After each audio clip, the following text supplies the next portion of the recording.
outside the window. The scene you saw was the most dreadful one you could ever witness. Every belonging of yours has been completely destroyed. The houses that you saw yesterday had been turned into piles of mud and grass.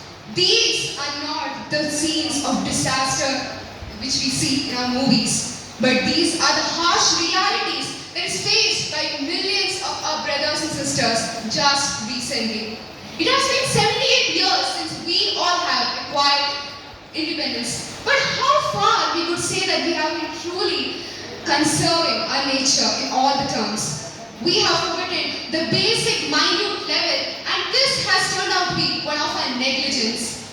Talking about natural disasters, we always say this as the nature's fury. But this is not nature's fury. Exactly, it's our mother nature who's pleading to her own children for protecting us. What is this? How far? When will we realize the true future? Talking about natural disasters, we always say, or we always talk about in the nature's perspective, that we say that natural disasters or calamities are caused only by nature. But it's not true completely.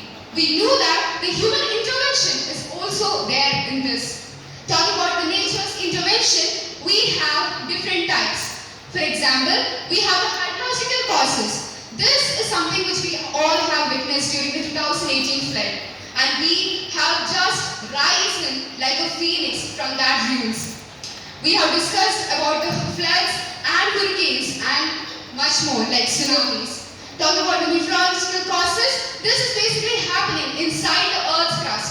For example, the volcanic eruption, the earthquake is all examples of meteorological causes. And talk about climate change. Once Barack Obama quoted that the most inhumane thing that we could do to the earth is that climate change. We always consider climate change as something which is happening naturally, but it's not that. Climate change is the need for action. It is basically started from 1750s, from the time of Industrial Revolution, and it has grown tremendously, not in the reach of our control. And it is basically due to the emission of greenhouse gases. Greenhouse gases like the CH3, CH4 are all examples of this. Like methane, carbon dioxide, all poses a major driving force for climate change.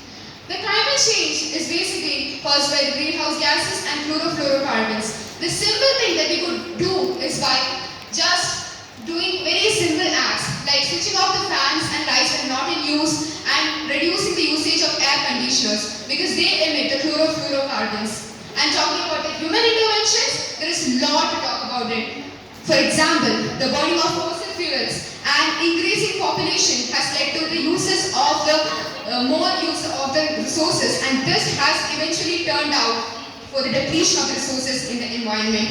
Talk about the human intervention, there are countless ones. But one thing that we all used to remember, remember ourselves and remind ourselves is that God has created us for the well-being of the country, for the well-being of the Mother Earth. It's our duty to protect it, not kill it. We have all the qualities of human qualities like remembering, we have qualities of helping each other. Now it's our duty to do that. The Sanskrit phrase Vasudeva Kutumbakam highlights that the world is one family and it's our need to unite and to protect us in all times of crisis.